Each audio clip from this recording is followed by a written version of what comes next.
Hello, my name is Heinz Olk. I was born in 1933 on August 5th in Driegelsdorf, East Prussia in Germany. And I went through most of the end of the war, and we got evacuated in 1944 in October to Pomerania. And Christmas '44, my mother came to visit us, and then as she went back, I had to go along back with her to the farm because my dad was in the army, my oldest brother was in the army, so there was nobody there except the French prisoner, and he was leaving too pretty soon. So I went back with her, and then we got there, and there was already all full. The town was full of soldiers and everything, and you could hear already the guns from the front. Then on the 20th of January, we got the order to leave. So we packed up the wagons and hitched the horses next morning. And then on the 21st, we left and went on the road. And we did the first day, we did pretty good time, because it was not as crowded as the second day.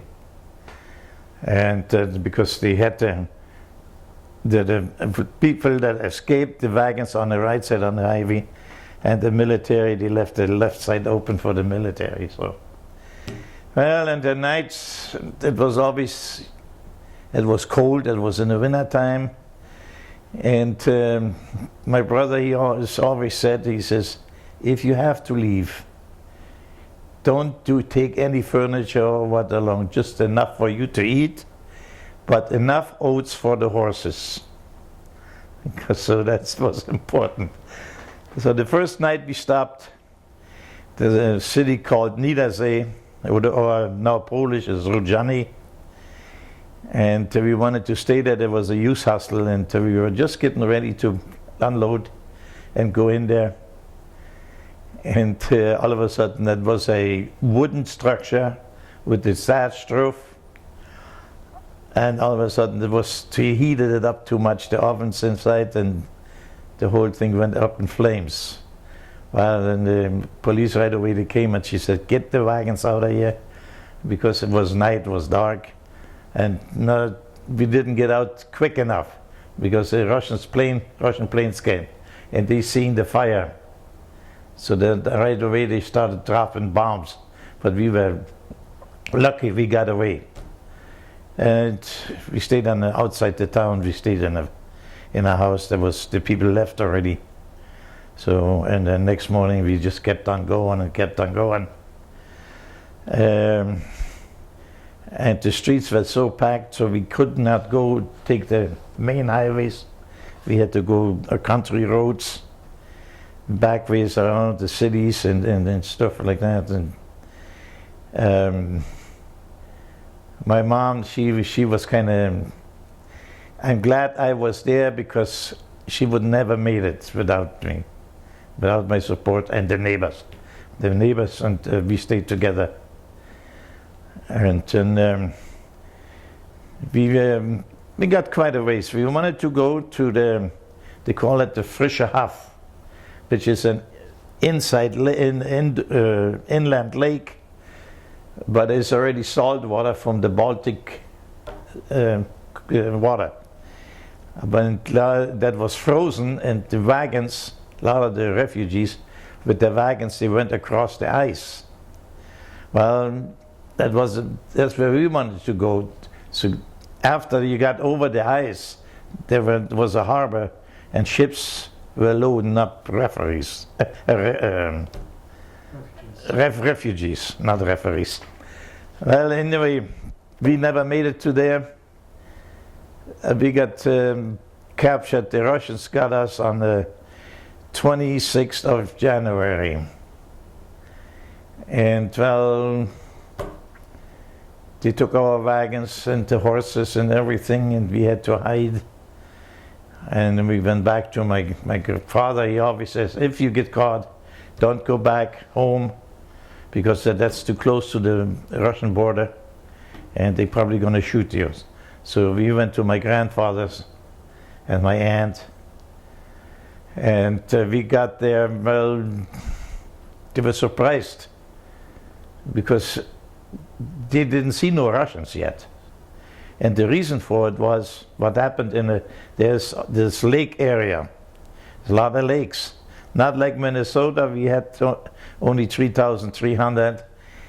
And in the First World War, it was in the wintertime as the Russians had fought the First World War, and they came across the lakes with their guns and stuff. Well, and the German artillery fired into the ice and sunk it. This time they went around. They were a little bit smarter this time. So we got caught, and well, and then naturally they collected all the livestock from the farms and put it on a big, it was a big, well, you could almost call it a ranch. And they had about 300 cattle there and horses. And so then they went around and they got us young kids, we had to watch them. Like as snow melted, we had to put them out on the pasture, and then we had to watch them all day long. And then the ladies, the women, they must had to come milk the cows and so forth. And on one night we had a guard, a Polish guard. He was a Polish man. He used to work in that town, so he spoke German. And he says, okay boys, tomorrow morning you don't come to work. Well, we said, why? He said, no, because if you come, they're going to lock you up, and you have to drive the cattle, the livestock, to Russia on foot. Well, that evening we packed up some blankets and food items, and we went into the woods, and we were hiding in the woods. There were still some German soldiers hiding, so we were hiding with them for 2 weeks. And then finally the Russians, they had to bring the Russian army in, and they had to drive the cattle to Russia. So we were lucky there. And then in 55 in July, that's when the Polish government came in. One company of Polish soldiers came in, and they were like a police force, more or less. And from that on, we were safe from the Russians, because if the Russians came in town and wanted to plunder or something, they chased them out. They took the guns away and chased them out. And that was kind of nice for us. And so then we had to learn the language. Well, I heard it all the time because my parents were 6 kilometers from the border, Polish border, so we always had connection. My dad, he went over there dealing with the Polish farmers and so forth. And so it took about 2 months. But then we probably were not fluent, but we could understand and communicate. And some of the soldiers, they were all, the company that came into our town, they were people from the eastern part of Poland. Like in 39, as the war started, the Germans attacked from the west, but the Russians attacked from the east and took part of Poland. And all those people, the Polish people in that part, they took them to Siberia. And then in 43, they formed the Polish army in Siberia. And those were the soldiers that were there. And they hated the Russians. So we were safe. Well, so they got, put some stores in there, and the school started. I went to school, but then it got cold. I didn't have no shoes. And barefoot walking 2 kilometers, and barefoot in the winter time when it was fall.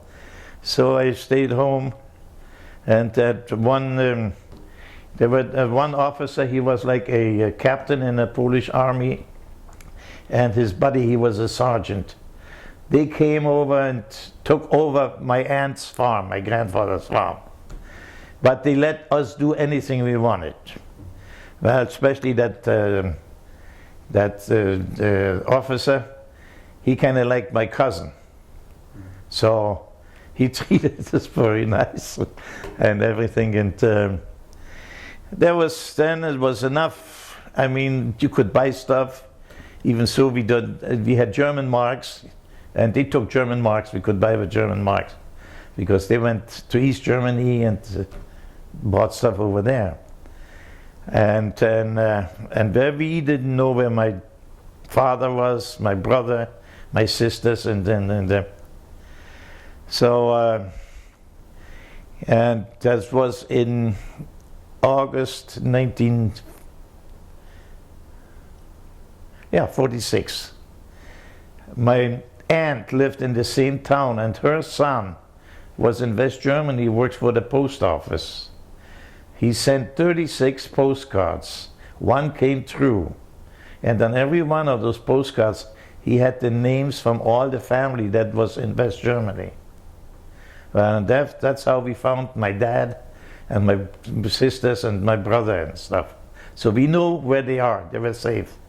Yeah, but now we would like to get there too. And that was a little trick. And my cousin, she was a sneaky one. She worked in so we had to be Polish citizens in order to travel. We had to have Polish papers.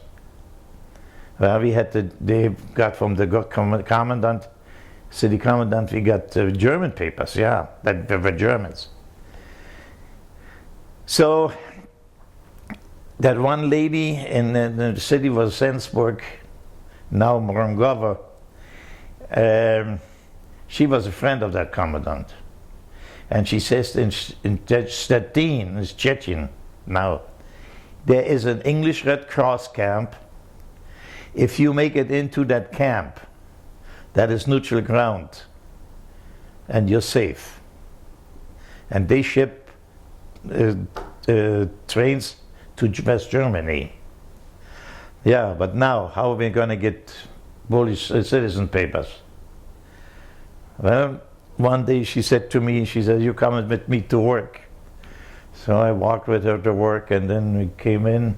The commandant was already there, and he asked what I was doing. Oh, he's going to help me, she says. And then she says, see the stack of papers, forms there? She says, just grab about 6 or 7 of them, and a stamp. That's important. And then somehow she got the commandant to sign something. And she copied his signature, perfect almost. And then she put my mom in as, she became my cousin became my sister on the paper. And the neighbor's daughter, she wanted to escape too. So she was our cousin, and we were no relations. Okay, so now they got the paper. And then that lady that told us about that camp, she says, well, if you want to leave, you can stay here, come here, bring your luggage ahead of time. A lot of luggage, you couldn't take a lot of luggage anyway. So we stayed that night with her in Salzburg, then Mrongovo. And the next morning at 5 o'clock, we went to the railroad station. And that was just 46 before Christmas, a day before Christmas Eve. It was 5 o'clock then, and the 2 girls stayed separate from my mom and me. So otherwise the group would have been too big. And so we bought our tickets, but not all the way to Stettin, but just to Olstein. So we got to Olstein, fine, there was no problem. And in Olstein we were sitting there, we had some time, we had to wait for the train to come in. And well, it was maybe 40 minutes left before the train came in. And so the 2 girls, they went alone first, went down into the tunnel, and then my mom and I, we followed. Now we're coming down the steps into the tunnel. Here comes the police back with those 2 girls. And my mom, she got scared. She wanted to stop. I says, no, we're not stopping. We don't know them. And I just pulled her, and we got to the train. And the girls, they just looked at us. And we had time, the train wasn't ready to go yet, and it was there for a while. And 5 minutes before the train left, here came the girls running. And my mom, she was crying, and she says, what did they do to you? Well, she says, it's Christmas, and we bought from Allenstein, we bought tickets to Posen.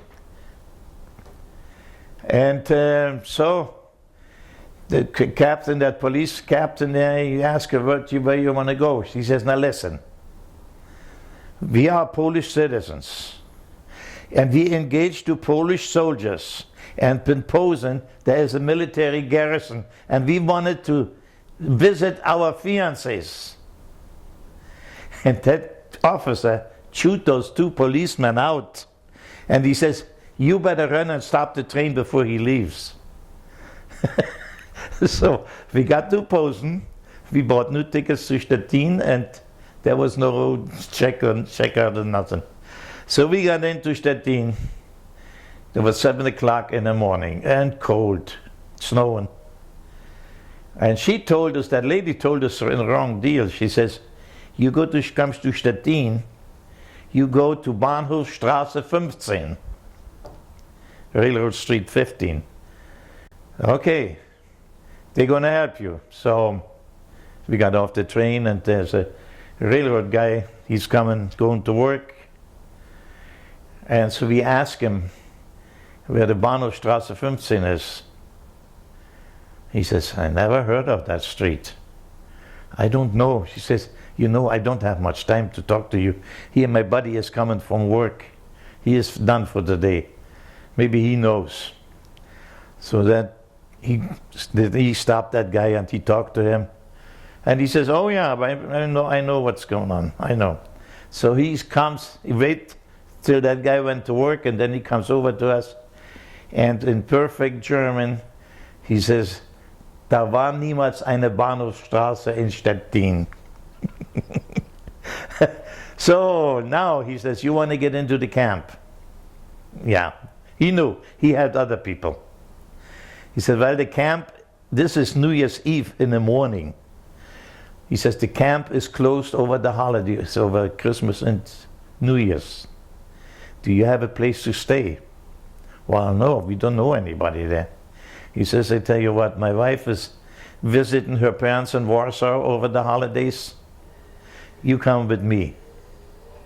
He took us in. He says, you don't leave the house.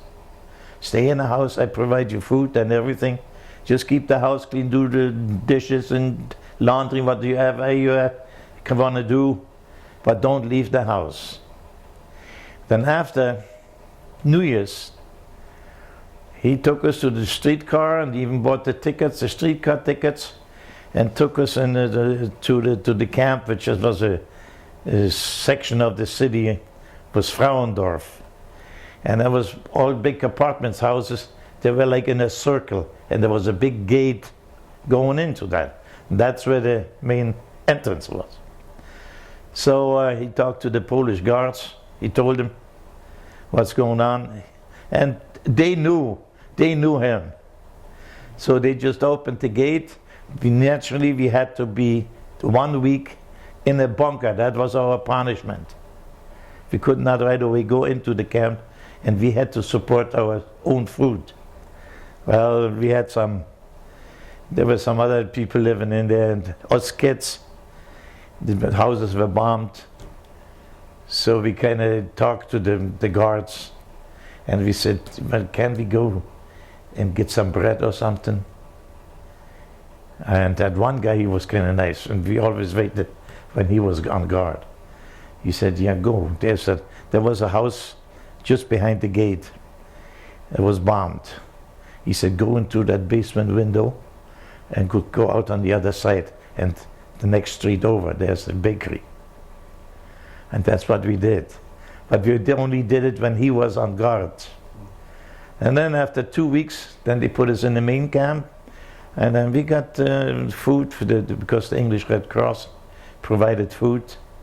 And my mom and my cousin, they the girls, they had to go and work in the kitchen and help out. And then that was in around January 20th. All of a sudden, everybody pack your gear. The Russians are gonna, the English are gonna send the train with refugees to West Germany, to Lübeck. And we thought, wait a minute, Lübeck, that's not far from Schleswig, that's where my dad is. And so we said, well, that would be nice. So they took us out to the railroad station. Cold, it was snowing and cold. Here comes the train. It was a passenger train, yeah. But there were no windows in, nothing, no heat. And that English officer, he says, no way, everybody back into the camp. Well, a week later, the Russians, they said, well, then we're going to send a train. Okay, here come the boxcars, 45 people or so to the boxcar, and there was no heat, just some straw on the floor. And then they finally took off, but we didn't go west, we went east. All of a sudden we went to Stargard and we were in Posen. All of a sudden we were in Warsaw. And in Warsaw they had let us sit at the railway station for 2 days. And we didn't have no food. The Polish government was supposed to provide the food, but we never got anything. So, but we took along from the camp, that's where we lived on. And then after 2 days, then they took us, the train took off, and we thought we were going to go to Russia. No, they turned from Warsaw, they turned down into Czechoslovakia. And we were in a little town there in Czechoslovakia, and then we got a new guards from Warsaw, and they were kind of nice because they, us kids, we were talking to them and they gave us candy and then stuff like that. And we asked him, can we go into town and buy some bread or something? He says, well, you got German money? Sure. Okay. So we exchanged for 100 marks. We got 200 zloty, which is the Polish currency, the zloty. And he says, okay, you go down the street and take a left, and about half a block, there's a bakery. And he has other stuff too, not just bread. So we went there, and for 1 loaf of bread, we paid 100 zlotys. So we could buy 2 breads. So that was already great. So we came back in the camp, and then we still were there another day, and then they had other kids, they went and bought some stuff. And then we took off. Then we came into Silesia, which was German, but became later on Poland. And in Hirschberg, there we stayed another 2 days. And then they took off after those 2 days. But we went the whole trip, before we got into East Germany, took 2 weeks. Then we got in, it was midnight. And that night, I don't even know what day it was or what date. We got in there, and here was the Red Cross, the German Red Cross. That's where we, after 2 weeks, we finally got a warm meal. And that was oatmeal with raisins in there and real milk and sugar. I mean, it tasted like a Christmas goose. And then from there they took us into to Bitterfeld, this is another city in Saxony-Anhalt, into a camp. We were 6,000 people on that train. Only 2 died, an old man and the baby that was born on the train. So they put us into that camp, Camp 126, never forget it. And okay, if you have relatives in West Germany, you can send a telegram, and we got to know if you have living quarters and family there. So we send a telegram. But first they said, you just by telegram, the mayor from the office from the town can give you the okay. Well, but then they came to tell it, all of a sudden, no, you got an original. So we had to send another telegram. Well, before that came, and the mail wasn't going that fast, because there you had to go by mail, not telegram. And they said, well, they called us in the office, and well, you have to go and work on the collective farm. Okay, where is that? Nordhausen, which is Nordhausen, that's the East Germany was still there. That was maybe 5 kilometers from the West German border. So they put us on a train. We got our one-day rations, 2 slices of bread and a tablespoon of sugar. That was our daily ration. Okay, so we took off, and we passed maybe 2-3 stations. And the Russians, every time you stopped, the Russians came through and checked your passes. And 5 girls walk in there. And they buy tickets from the conductor to Hamburg. We said, wait a minute, something's fishy. Hamburg is West Germany. And we ask him, you want to go there too? Yeah. You have money? Sure. My mom, she had her corset, and she took those deals out of there and had the 20-mark bills rolled up and stuck in there. See? So we bought us tickets, and then the girls, they put us in the toilet and put suitcases in front of the door. And so when the train stopped, the Russians came in. Well, they never came and checked the doors. So here came the last station before the German border. And because the trains did not go into West Germany. And the guy that was supposed to pick us up in Nordhausen, he's still waiting for us. So, and the girl, they said, okay, it was about 5 o'clock, it was getting dark, and the snow was deep. And so she said, don't go out on the apron, go out the back way, follow us. So we followed them, and they climbed over the railroad tracks, and finally they have some fields.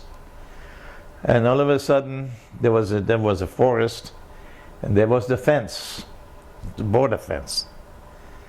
Okay, now how we got to? They knew how to get through there, so we thought. And then all of a sudden, a person gets out from behind the bush. Stoy, a Russian soldier with a submachine gun. And we said, no, this is it. And he got us now. So he came close.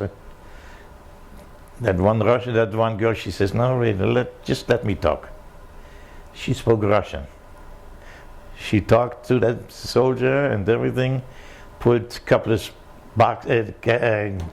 packages of American cigarettes out of her purse, and a bottle of booze. That good man, he turned around, went to the fence, opened the gate, and waited till we were through, and then he closed it again and went into the other direction. So now we were in no man's land. We got in maybe 100 yards into the forest, and there were already people from West Germany with sleighs and horses, wagons, and picked us up. And then they took us to the railroad station. But still from there on, it took us another 5 days before we got to my dad. And that was the longest I was without food, 6 days.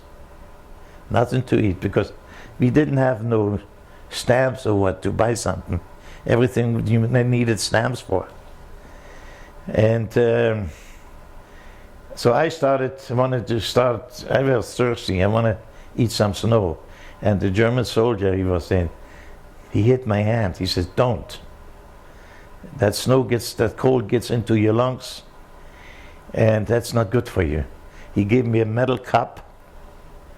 He said, put it in there, and then put it in your jacket underneath your armpit and let it melt, and then drink it. And that's what I did. And so, well, finally we got to Hanover, we got to Hamburg. The trains, they were packed. I mean, That took us from Waldenried, where we got into West Germany, to Hanover, which is now by the ECE, the high-speed train. It's maybe an hour and a half. It took us 2 days. Then from Hanover, we finally got to Hamburg, and then from Hamburg to Kiel. So the total was about 7 days almost. Then we got into Kiel. We stayed there over the night in the Red Cross barracks. And there was that one farm lady this next morning. She says, "Oh, you want to go to Lloyd?" That was the town name of the town my dad was. And she says, "Yeah, I got my farm help is going to come and pick me up at the railroad station." And she had some sandwiches. So she gave us the sandwiches. We got to this railroad station, and no farmhand with his horse and sleigh. And then that railroad guy, he came out and he says, "Well, the street is closed. It's completely snowed in. So you got 7 kilometers to the town." So it's 6 o'clock in the evening. Luckily, we didn't have much luggage, so we took off. And we were only 3 because that one girl that went as our cousin, she took from Hamburg a different direction. So it was just 3 of us. So we started walking, and my mom, she could barely walk, because she always, when we got some fruit, she pushed it on me, and she didn't eat, see. Then finally we made it. That was 11 o'clock at night. We got into that town. And yeah, where does Michael Olk live? And here comes a person, comes all jacket on and a scarf around her face of a lady. And so we stopped her and asked her. And then she starts talking, "Ja, dann gehst du hier noch innen und gehst du links rum und dann musst du noch bitten wieder gehen und dann da ist alles voll." Low German. We didn't understand it. And then she's recognized, she says, "Oh, you want the Michael Olk." Okay, then she told us, go there and there and there. Well, we finally got to the end of that street. The house was ended. But there was no Michael Olk. There was just a big, about a 3-meter snowdrift. And there was light in that one house, so we knocked on the window, and the guy came out, and we asked him. He says, "Oh yeah, that's about 300 yards more in, but it's kind of tough to get in there with the snow." And my mom, she couldn't. She got onto the top, but then that was it. So we took the luggage, took it maybe 20 yards, and then went back and got my mom. And that's how finally we seen the house.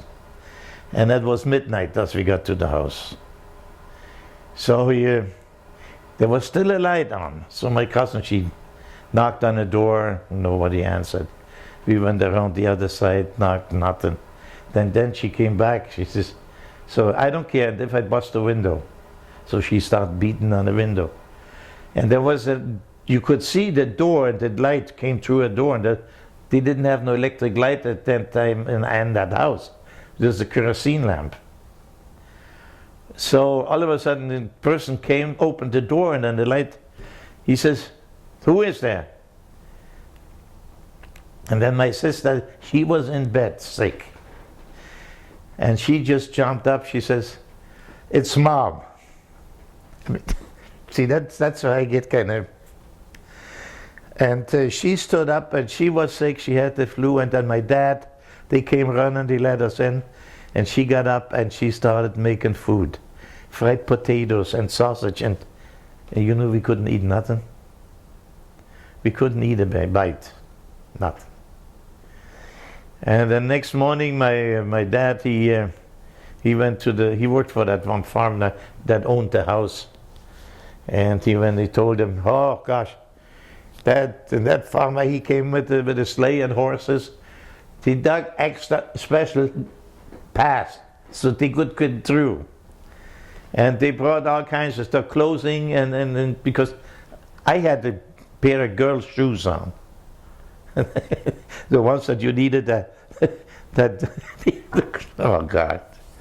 And so we were there. And then my dad, he went to the mayor's office because we needed clothing and everything was on stamps. He took the stamps that were actually for his daughters and gave it to us. But then, then we got kind of settled. Well, my oldest sister, she died. But we didn't know about it. Her husband was there. He was a dairy farmer. And so he was working for that farm. And he married another a woman. Matter of fact, I come to that. And then,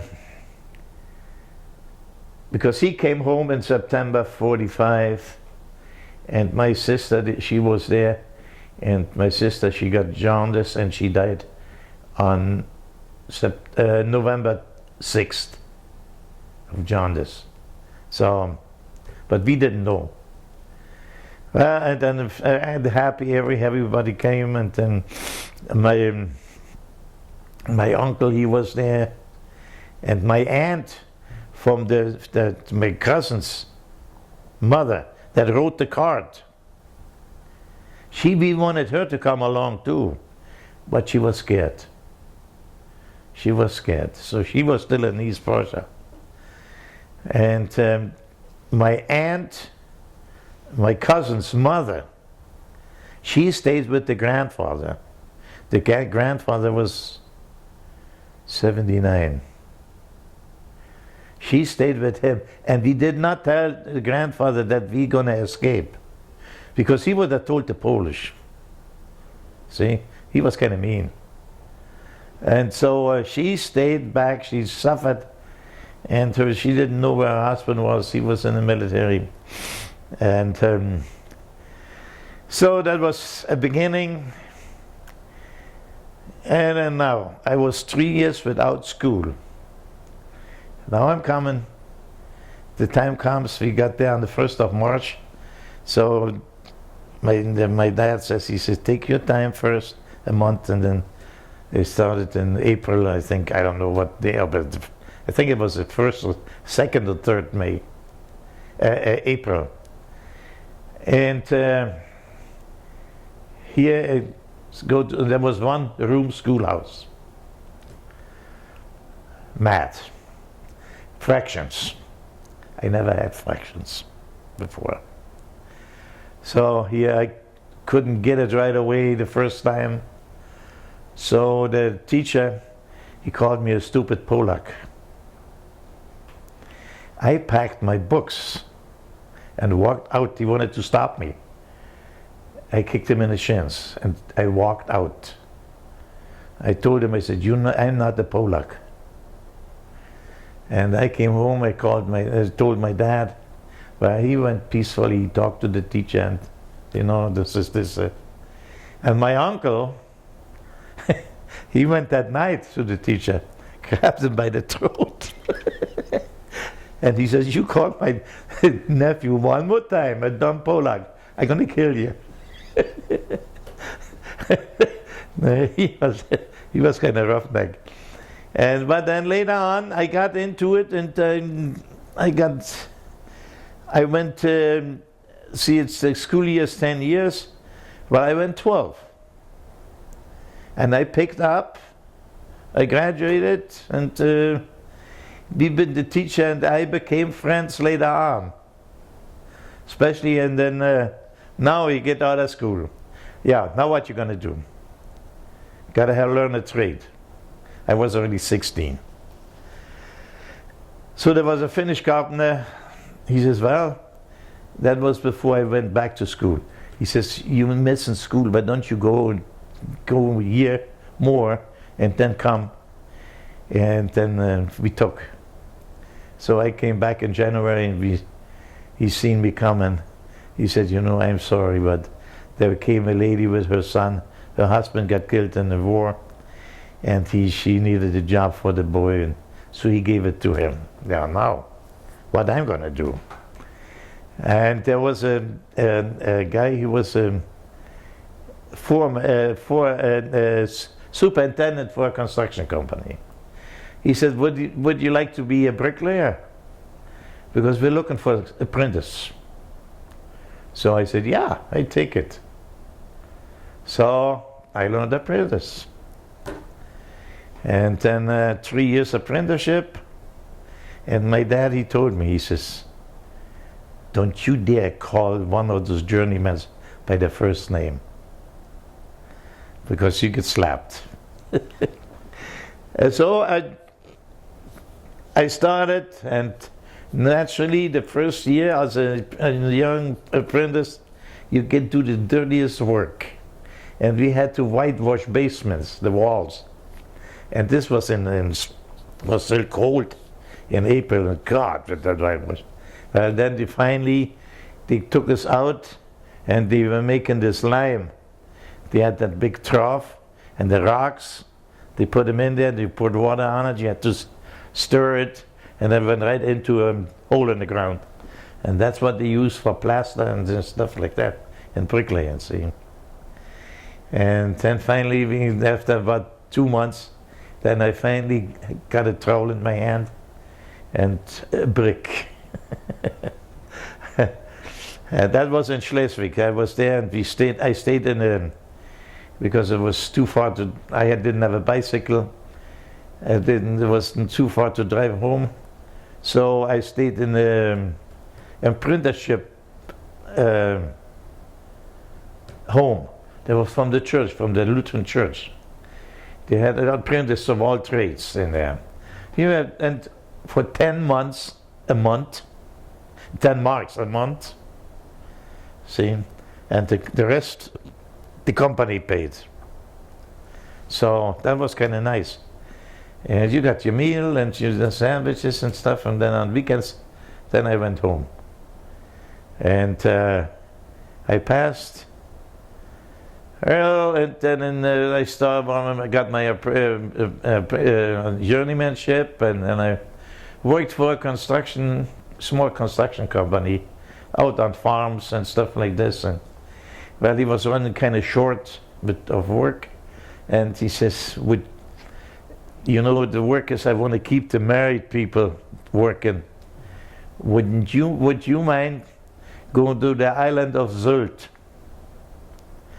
His brother-in-law, he worked for a company in Sylt that was building hotels and summer homes and all that stuff. And he said, they're looking for bricklayers. And his nephew was already there. He says, you can stay with Hans. He has an apartment. You can stay with him. I said, sure, I'm going. So I jumped on my motorcycle, and there's a railroad down there. You have to get onto the railroad, see. I put that bike on the railroad, came over there, and Hans, he was waiting already for me. And so I stayed there and started working for the company. And then I never forget it, it's the 16th of June, 55, I met my wife. We got engaged, and then in 56, in October, we got married. Then we moved to the mainland. Oh yeah, and before I went, my dad and I, we built a house for the family. And so he says, well, when you get married, I'm going to sign my part over to you. And that's what he did. Now everything went fine, we were married, I had work. And then I call it my brother-in-law's second wife. They immigrated to the United States in 51. And they were here in Omaha.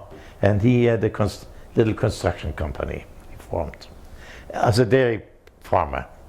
But he hired all bricklayers and the German bricklayers. So, and he promised me $3.50 an hour in 58. $3.50 an hour, that was good money. So I said, yeah, what am I going to do with the house? So we talked to my sister, and I said, now listen, you can have the house. There's no money. You don't have to pay no money. But we're going to go to a lawyer, and we're going to set everything up that my parents have living quarters for life. You take care of them, not in the old people's home, but here. And my brother was, he was hurt and was kind of not crippled, but he was pretty bad. He could hardly walk.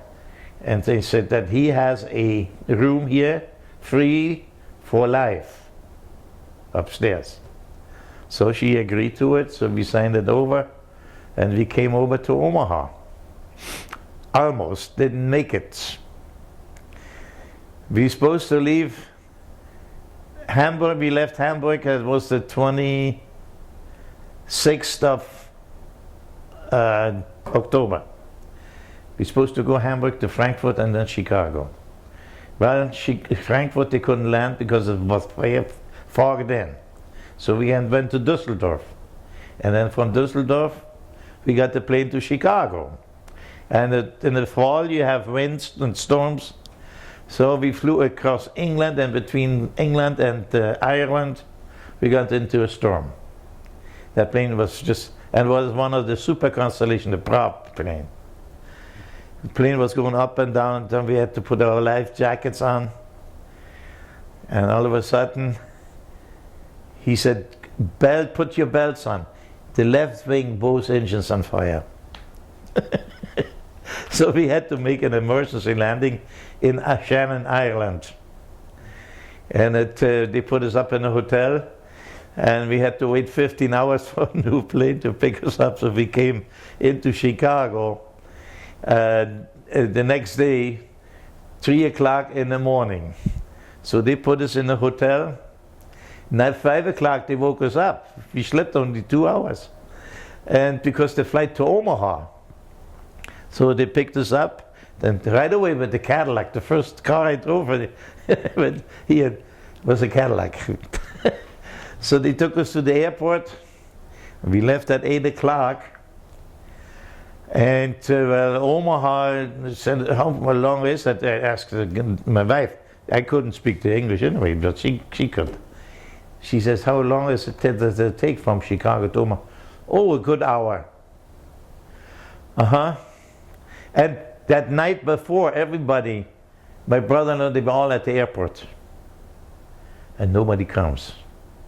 And in those days, there was no communication what it is today. They didn't know what happened to the plane or anything. So what she, just for the heck of it, she came to the airport the next day. And we flew from Chicago to Moline, Illinois, from Moline to Davenport, Mason City, Des Moines, Sioux City. Omaha, we got there at noon. And she was still waiting. And there were no gates. There was just one little brick building then. So we got there. And, well, at least we were there. Omaha, there by the airport, in those days, there was nothing but just scrap piles. One day I had just built a new house in Keystone, so we stayed with them for 2 weeks. And he had a little house on North 34th Avenue.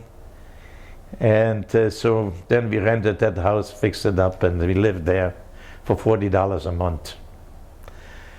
So, okay, now, we started to work. And it was the second week in November. We worked 2 weeks, and it started snowing. And it snowed 78 inches. And we couldn't work till March. Here you come in as an immigrant. Well, the money we had, we exchanged it, and from stuff that we sold and stuff like that. And boy, I tell you what, it was very tight. So, well, and he had a little bit work inside, but that wasn't much. So finally we got back working and stuff. And the first paycheck I was supposed to get $3.50 an hour. And the first paycheck, he says, well, I told you $3.50 an hour, but you know, I can't pay you that much. $1.25, it's all I can pay you. And I just almost dropped off that chair. He says, I know, I promise you more. And if I would have had the money, I would have went back. But I didn't. He paid for the airfare and the sponsorship. You needed the sponsor in those days. So I worked for him and worked with him, and there was no Sunday off or holiday, 7 days a week from sunup to sundown. Then after about it was not quite a year, 9 months, there were two other German guys, and they were two brothers. They were laying blocks. They did some brick work, but they didn't like to work for brick, with brick. And they said, they came to us, and that was Norbert Wendland, was the other bricklayer. And he said, you know something, why do you still working for that slave driver? Do you want to work? You want to go on your own? Yeah, but how is it good work? He says, we don't want to do brick work. You can have all the brick work. We're going to talk to the builder.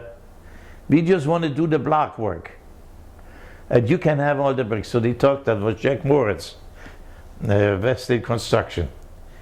And Jack, he owned all this land, the Rockbrook and Rockbrook Park and all that stuff.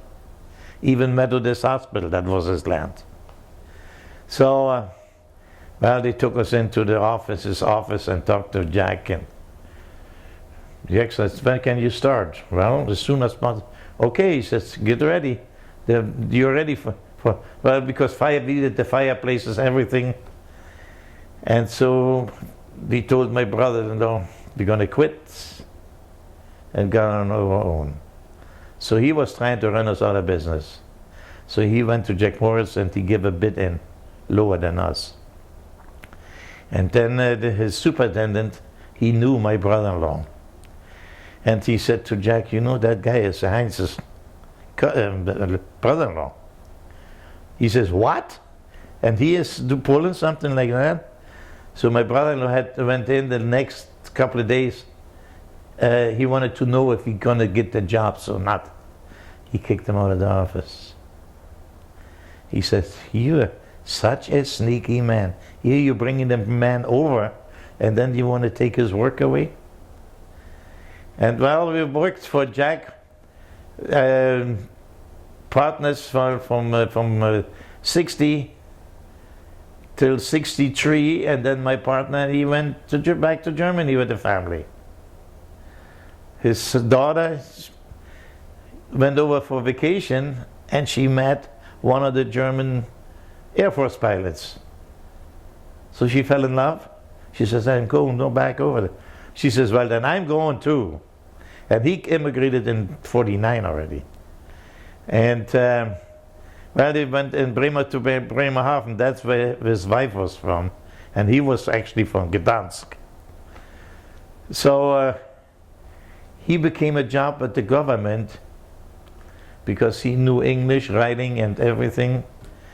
And when the ships came in, before they came into the harbor, he went out with the pilot boat. And with the customs office, he worked for the customs office, checked the freight while his ship was still on the water. And he had a lot of years in here already. And so later on, he built himself a house over there because as he retired, because he got a good pension from the German government and here. And he worked in Germany before he came here, see? So, well, and then I stayed by myself. I had enough work. I never had to, even in the bad days in the 70s, as it was slow with building and stuff, I always had work. And then my son graduated from school, the young one, that he was born here in this country. My oldest, our other son, he was a year old as we came over. And he became a chef, a cook. worked for brothers. We sent him 1 year to Germany to learn. And my other son, he wanted to learn the trade. I says, okay, but you learn it the way I did. 3 years apprenticeship, and I'm not your father on a job. And I mean it. I said, you do something wrong, you tear it down, and you put it up on your own time, you get paid, you don't get paid for it. He had to do it only once. And I had brought all my tools, like the plaster tools, and because we did a lot of stucco work and stuff. I showed him all that. And what is he doing now? In 99, I retired, he took over. He doesn't do any new houses. He does only restorations. And he is busy. He restored the Storts Mansion, old armory in Emerson, Iowa, churches here in the Grand Island, and he goes all over. And he does the plaster work, like this gypsum work and stuff like that. And I showed him a trade. So that's what happened to me. As I was apprentice, that was in Flensburg. And there was an old guy, he did all this stucco work and all this fancy roses and stuff. And we had to work with him for 3 months, every apprentice. So, first day, he says, okay, here's the gypsum. And he had this rubber pot, put some gypsum in there and then mix it so we can start working. Well, I put the gypsum in, I put the water and I stirred it. It took about 2 minutes and the gypsum was getting hard. He said, what is the matter with you? And he acted like he was mad. And he had a bottle standing there with a shot glass. I thought maybe he has a drink once in a while. And he acted like he was mad and chewed me out, and he says, okay, then he started laughing. He said, okay, throw that stuff away. Put new gypsum in there. And then before you put the water in, you take a shot of this bottle and pour it in. But he didn't say what it was. And he said, then you put water in and mix it. And we started working, and the gypsum wouldn't get hard. After about 40 minutes, 45 minutes, then it's starting to set. And I said, what is that stuff that I put in there? He said, I'm glad you asked, because I was waiting for you to ask. Fish oil. He said, you put fish oil. That's why, because you have to do a lot of finger work. And that was a slick. And that was from that oil. And that didn't hard it, held it back from getting hard. All those tricks. And if you get to the journeyman, if you treated him nice, or did everything they wanted you to do, like go into the store, get the beer, and then the stuff like that, sandwiches, you had it made. But if you talk back to them or what, smarted off, they didn't show you nothing. And you get a slap in the face. Yeah. No, and that's about. And I got active here in the club. I joined the club in '62. I was 34 years on the board, 14 years president. Even so, I never learned English. I learned English with my boys when they went to school. And then my wife, she is good at it. My writing sometimes is still a little so-so, but and I started reading the paper, even so I could not understand what it was. So. Well, when you look back and you experience it a is very difficult situation, yeah. What do you think gave you the energy, let's say, when you left home? Yeah, you left home, well, you couldn't go back there. That Polish farmer came, they took everything. You couldn't go back. You had to have a new start. So we actually started twice. The one in Germany, as we built the house, and then here that is another thing, we rented the house from my brother-in-law, but then as I quit working for him, he kicked me out. So we rented a house, and we had a lot of members here from the club that helped us with furniture and all that stuff. See? And then one Sunday I rented the house for $95. Well, then on North 36th Street. And in those days, it was still in a good neighborhood. And one Sunday we drove out here, Westwood Heights and Selden Construction. They had those model homes. So we went in there and we looked at it, and the sales lady, she says, "Are you interested in maybe buying a home?" Why, yeah, because we just want to find out which one we like and how much it is. Well, and we found that house with the attached garage and full basement and so forth. And she said, "How much would that be?" Well, she says, "This one here is $15,500. Yeah, and how much would that be in a month? Well, she says, if you go for 30 years, she figured it out, it's $110 a month, including taxes and insurance. For $110. Here we pay $95. It's $15 more. I said, let's go for it.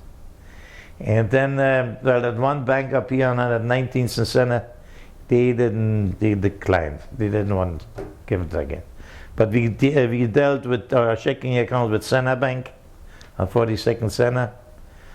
So we told that to the sales lady. She went there and talked to Mr. Oh, what the heck was his name? He looked like Patton. Perfect. And he says, okay. And we started, I just was in business for three months. So he wanted to talk to us. So we went in and we talked to him. He says, how much more your money you think you're going to make a year? I said, I don't know. He says, can you go to Jack Moritz and maybe he can figure that out for you? So Jack did. I came back to him. And I always dressed up when I went to the bank. And so he looked at it. He said, well, I'd let you know. Or he said, either you or the sales lady. So 2 days later, he called up. He says, why don't you come to the bank and bring your marriage license and all that along with you? So we went there. And Mr. Coffee, that was his name. And there was a guy in front of us. He wanted $9,000, and he didn't give it to him. He says, I don't loan money to gypsies. He had long hair, dirty t-shirt, torn pants, and he didn't give it to him. And we came in there, and well, he couldn't read the marriage license, so my wife, she kind of translated it for him. And he looked at us, he looked at the sales lady, and just blinked with the eye to her, took the pen and signed it. He said, be happy. He says, I haven't had a German yet that didn't pay his bills. That's when we bought the house. We just live here 4 blocks from here. So, and then this job, the club, well, there were 3 groups. There was the Music Fine on 17th and Cass, the German House on 13th Street, which is still there, and Southside Turner Hall, the gymnastics hall on 18th and Vinton. So we said, well, what? And Joe Machete, the president at that time, he was a good one. He was an engineer for the hospital. The one that's now on Senna there. The VA or the veterans? No, not veterans. Here on by Exarban. Or Bergen Mercy. Bergen Mercy. He was the head engineer. And so he said, boys, why don't we sell all of them And then we built a new one. So he talked to the other groups, and they were not as, they were their own groups. And he got them, in say 1964, he got them merged into one group. So we sold the old building, so we had $200,000. And yeah, okay, now where are we going to build? And Werner Arp, he was our treasurer. He just lived here on 114th and Prairie View Drive. That's where he built the house. There were hardly any houses out here. And Larry Myers, he built Rockbrook Park, the shopping center here. And Werner Arp, he did a lot of concrete work for him. So he talked to Larry. He says, you got some land there, 5.5 acres. How much you want for it? Well, he says, give me 26,000 and you can have it. But our good friend, our lawyer, club lawyer, and the real estate guy and the club member, they heard about it, about the price. They went over there and offered them double the price. And yeah, 27,000, and they offered them 54,000. And Larry Meyer, he called Werner Arp up. He said, who are those guys? You know them? He said, yeah, one is our lawyer, and the other one is a member, is a real estate man for ABC. He said, okay, let them just come. And he came in the office, and he kicked them out. He said, you should be ashamed. You are members at the club. He called Werner back up. He says, I tell you what I'm going to do for you. And it was all the utilities, everything was in, see? And he says, you can have it for 17,000. He came down from 27,000 to 7. So he said, but the only thing is, you have to check with Mary Our Queen, with the Catholic Church, because there's a law you got to be with, because you're serving alcohol, you got to be 200 yards away from the church property. You have to talk to Father Kenny. And Joe, the president, he's Catholic, he knew Father Kenny. So he talked to Father Kenny. He said, sure, why don't you build it? I will have the first drink when you're done. And he did. He did. So that's how we started. And then the construction company, all they did, they put the foundation in and they put the roof structure up.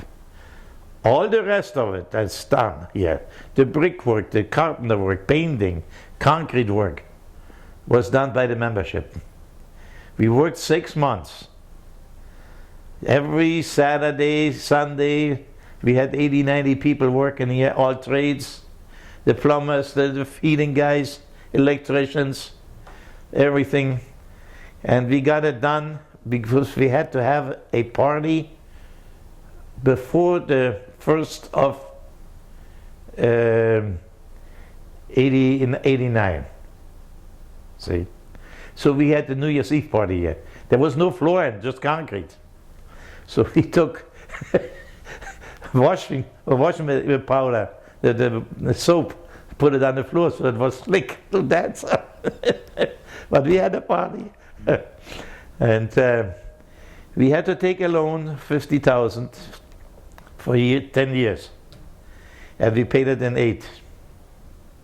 So, yeah, my gosh, that was kind of, even here, like all those floors, those slate floors, we laid that all at night. We had floodlights here, and then the stone on the wall here in the main hall, Storch Brewing Company. They came every Saturday morning for 6 months. Came that little pickup in the morning, unloaded 30 cases of beer for the weekend. And then our ladies, they cooked the meals, brought meals out and stuff like that. And they donated for Storch Brewing Company. They donated all the stone. Yeah. Excellent. I tell you. Well, many stories to tell, so thank you very much. Oh, I tell you, it was great, and I enjoy it here. I enjoy it here.